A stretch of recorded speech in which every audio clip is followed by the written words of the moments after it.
That fresh morning. That fresh morning. Vous êtes sur les 104.5 Urban FM, la station urbaine. Je suis avec Jean-Paul. Jean-Paul, bonjour. Bonjour la fraîche. Comment tu vas ce matin? Ça va très bien. Alors, on parle de quoi? On va revenir combien d'années en arrière? On revient de 80 ans en arrière, précisément le 28 mai 1940. Alors, c'est à Dunkerque. Dunkerque, c'est une ville qui est située dans la face atlantique en France. Il faut savoir que on est au début, véritable, pas au début de la Seconde Guerre mondiale, mais disons, la Seconde Guerre mondiale commence le 1er septembre 1939 avec l'invasion de la Pologne par l'Allemagne. Donc à partir de là, une fois que l'Allemagne a envahi la Pologne, et bien la France qui est alliée à l'Allemagne décide de déclarer la guerre à l'Allemagne, et l'Angleterre qui est alliée à la France décide aussi de déclarer la guerre à l'Allemagne. Et donc on est en plein dans le conflit. Là, de 1939 et 1940, déjà les troupes britanniques ont sous-estimé la capacité opérationnelle des troupes allemandes.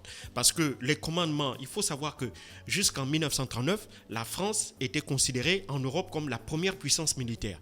Et donc, pour ce qui concerne la première puissance militaire, pour ce qui concerne l'armée de terre et l'armée de l'air. Et donc, pour ce qui concerne la marine, les Anglais étaient considérés comme étant la meilleure marine au monde. Et donc, en face d'eux, ils n'ont jamais, depuis la fin de la Première Guerre mondiale, après que, dans un premier temps, notamment dans les accords de Versailles, on ait considérablement réduit les capacités opérationnelles de l'armée allemande. Mais une fois que Hitler revient au pouvoir en 1932, il décide de violer les conditions que l'Allemagne avait signées concernant son armée, et donc il décide de réarmer l'Allemagne. Et derrière, il va aussi s'entourer de généraux qui ont de nouvelles idées en matière de stratégie opérationnelle, et donc ils vont mettre en place ce qu'on appelle le Blitzkrieg, donc la guerre éclair. Et donc c'est grâce à cette guerre éclair-là que rapidement Hitler va obtenir de très grands résultats et va donc se mettre à conquérir d'immenses territoires. Et donc on est en 1940, donc en mai 1940, en plein Blitzkrieg. Il faut savoir que donc les troupes françaises qui sont déjà acculées par les troupes allemandes appellent l'aide de l'Angleterre, et donc l'Angleterre décide d'envoyer 240 000 hommes en France, notamment dans la zone de Dunkerque. 240 000 hommes, c'est presque les 2/3 de ses soldats. Et donc, dans un premier temps, ces soldats-là vont essayer de résister à l'avancée allemande, mais malheureusement pour eux, ils vont être encerclés rapidement à Dunkerque avec les 140 000 soldats français.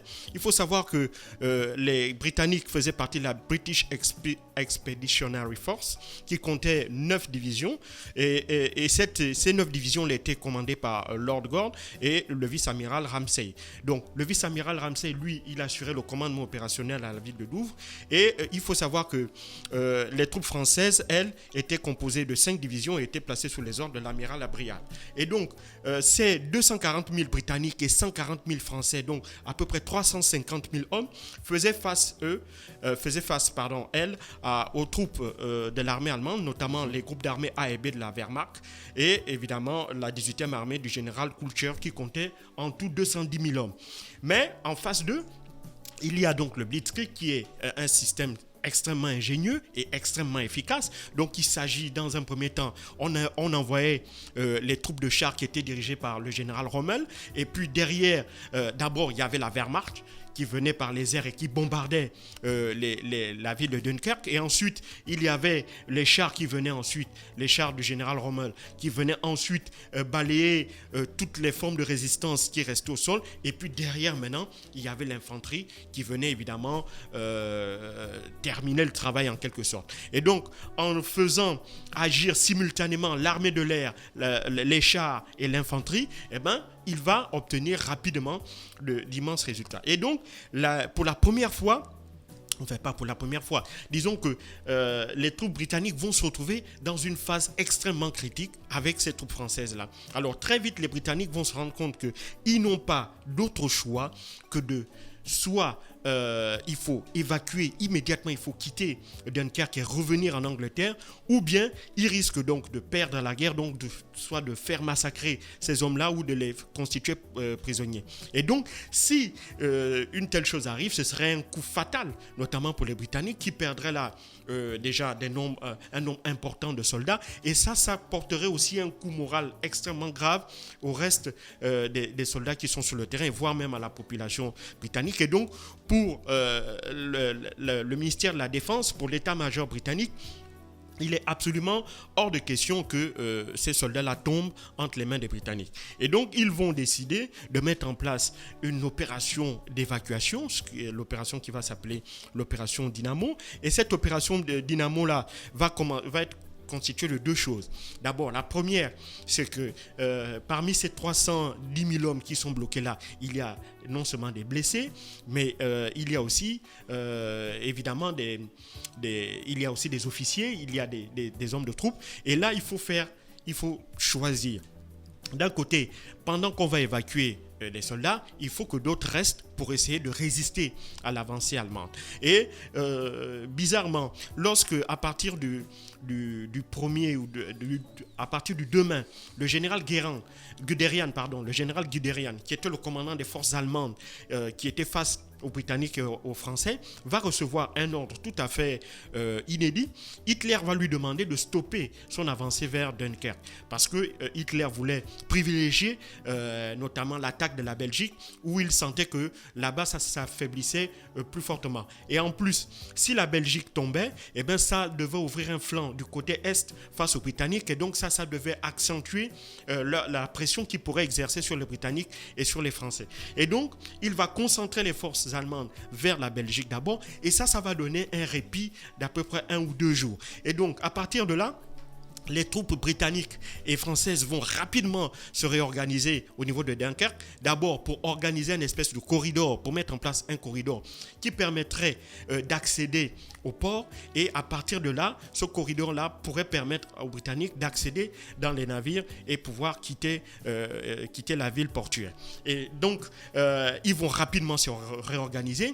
Et là, Hitler va malheureusement comprendre rapidement, il va heureusement pour lui un peu comprendre rapidement qu'il a commis une erreur, et donc il va donner l'ordre au général Guderian de recommencer son offensive vers Dunkerque. À partir de là, les Britanniques vont, avec les Français, essayer de tenir, mais là, évidemment, les pertes sont énormes, et ça, ils vont être obligés donc d'accélérer le processus et donc de déclencher l'opération Dynamo. C'est ainsi que le 28 mai 1940, ils vont essayer de mobiliser un certain nombre de navires ou un certain nombre d'embarcations, mais il faut savoir que les Britanniques aussi faisaient face à une réalité, c'est qu'ils n'avaient pas suffisamment à disposition de navires capables de transporter autant d'hommes en si peu de jours et sous le feu de l'ennemi. Et donc ils vont réquisitionner, ils vont faire quelque chose d'inédit, ils vont réquisitionner du côté britannique tout ce qui pouvait être une embarcation, donc des yachts, des bateaux de pêche, tout ce qui pouvait flotter sur la mer, et donc ils vont les envoyer massivement à Dunkerque. Et la France va également faire la même chose, c'est-à-dire ils vont récupérer aussi tous les bateaux, toutes les petites embarcations possibles qui étaient disponibles à Dunkerque, pour prendre les soldats du port et les emmener vers les gros navires qui étaient situés au large. Et donc l'opération va débuter sous les feux ennemis, il ne faut pas l'oublier, la Wehrmacht bombardait Dunkerque de 7h du matin à 21h. Et donc, dans un premier temps, ils vont commencer à mener ces opérations-là de nuit. Ils vont mettre d'abord un premier passage, mais ce premier passage-là demandait de passer devant certaines zones, de longer la côte de Dunkerque et de passer devant la ville de Castres. Or, dans cette zone-là, les Allemands avaient déjà pris position et ils vont pilonner les premiers navires qui passaient par là. Et là, il va y avoir malheureusement beaucoup de morts. Et ils vont donc décider de battre en retraite. Ils vont tenter de prendre un autre chemin, mais ce second chemin-là s'avérait être infesté de mines marines placées par les Allemands. Et là aussi, ils vont connaître de quelques pertes. Et donc, ils vont être obligés de foncer malgré les mines et malgré le feu ennemi. Et là, ils vont réussir quand même à transporter un maximum de personnes, mais non sans beaucoup de pertes. Il faut savoir que à peu près selon les historiens, il faut savoir que 4000 soldats, donc 338 000 soldats auront pu être évacués, dont 4 000 à Cherbourg, 48 000 notamment par la marine française, et malheureusement pour eux, ils ont dû abandonner du matériel extrêmement important, puisque les Allemands vont s'emparer d'à peu près 500 canons, de 85 000 véhicules et de plus d'un demi-million de tonnes de munitions et d'équipements. Donc les Britanniques et les Français vont abandonner tout ce matériel-là, mais il faut aussi savoir que les pertes du côté des Britanniques et des Français était énorme. On estime à peu près que 36 000 hommes vont perdre leur vie, soit parce qu'ils vont se sacrifier pour essayer de constituer une espèce de corridor, pour essayer de ralentir l'avancée allemande, ou bien qu'ils vont périr durant la traversée, soit couler, notamment couler par un navire, ou bien parfois ils vont tomber dans l'eau et se noyer. Donc, soit par noyade, soit sous le feu des tirs ennemis. Donc, il y a 36 000 soldats qui seront tués ce jour-là. Mais ce qui est particulièrement intéressant, c'est que les Britanniques et les Français vont sauver 338 000 hommes et donc ils vont éviter le désastre absolu. Même si militairement, ce qu'on appelle la bataille de Dunkerque s'est soldée par un échec cuisant de la part des Britanniques. Mais ce qui est intéressant, c'est que si on imagine que les Allemands auraient pu s'emparer de la totalité de ces hommes-là, donc soit en les tuant, soit en les faisant prisonniers, le Royaume-Uni aurait été amputé des 2 tiers de son armée et donc il n'aurait pu être en capacité de pouvoir continuer la guerre. Et donc à partir de là, ils auraient certainement capitulé, ils se seraient certainement fait envahir par les Allemands et cela aurait donné la capacité à Hitler de pouvoir maintenant concentrer l'ensemble de ses forces opérationnelles sur la Russie et certainement que la bataille de Stalingrad aurait été remportée par les Allemands et donc il y aurait eu une autre configuration de la guerre. Donc si certains historiens estiment que le tournant de la guerre, c'était la bataille de Stalingrad en 1942 parce que c'est là où les Allemands vont connaître pour la première fois de cuisantes défaites et ce sont ces cuisantes défaites-là qui vont gargariser, si tu veux, les Alliés et les Russes en tête et leur permettre maintenant de faire la percée pour arriver jusqu'en Allemagne en 1947. Mais d'autres estiment qu'en vérité, le premier tournant de ce conflit-là passe par la bataille de Dunkerque, bien que perdue par les Alliés, mais c'est cette bataille-là qui aura permis à l'Angleterre de rester toujours dans le conflit, de résister à l'Allemagne et de disperser en quelque sorte les troupes allemandes d'un côté dans un front ouest vers l'Angleterre et un front est vers la Russie. Et donc l'Allemagne n'aura pas eu suffisamment la capacité à temps de pouvoir se battre, de pouvoir concentrer ses forces vers la Russie. Et c'est ce qui explique par la suite la défaite qu'ils ont eue face aux troupes russes lors de la bataille de Stalingrad. Et c'est ce qui explique également la défaite que connaîtront les Allemands par la suite. Donc la bataille de Dunkerque en soi, c'est extrêmement intéressant de le voir sur ce plan-là parce que les Britanniques, il faut savoir que une fois qu'on arrive dans l'année en 1941-1942, la plupart des pays d'Europe du Sud ont déjà quasiment capitulé. L'Italie est l'allié de l'Allemagne. L'Espagne n'est pas dans la guerre, mais le Portugal, la France et les autres pays-là ont pour la plupart capitulé. Or, il ne reste que l'Angleterre qui continue à se battre et qui ne va pas capituler parce qu'elle va, grâce à cette opération Dynamo-là, elle aura pu sauver in extremis un grand nombre de ses troupes et donc maintenir sa capacité opérationnelle sur le terrain.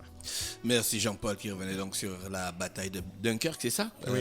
Que Christopher Nolan a fait en film. Exactement. En 2018, je crois. Oui, en 2018. Un très bon film d'ailleurs, mais que j'ai pas pu regarder jusqu'à la fin parce que ça ressemble un peu à un documentaire.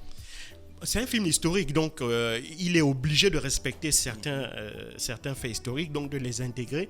Maintenant, ce qui est particulièrement intéressant à voir dans ce film-là, c'est en fait la narration, c'est de voir comment est-ce qu'il raconte ça, sous quel aspect il va se pencher. Est-ce qu'il va beaucoup plus se pencher en essayant de respecter au maximum les faits historiques, ou bien il va y essayer d'y intégrer une histoire dans l'histoire. En général, moi je n'ai pas encore suivi ce film-là, mais je crois que c'est un film extrêmement intéressant. Il devait sortir sortir en salle récemment, mais la pandémie liée à la Covid-19 a dû retarder sa sortie. Mais on peut le regarder sur des plateformes de streaming.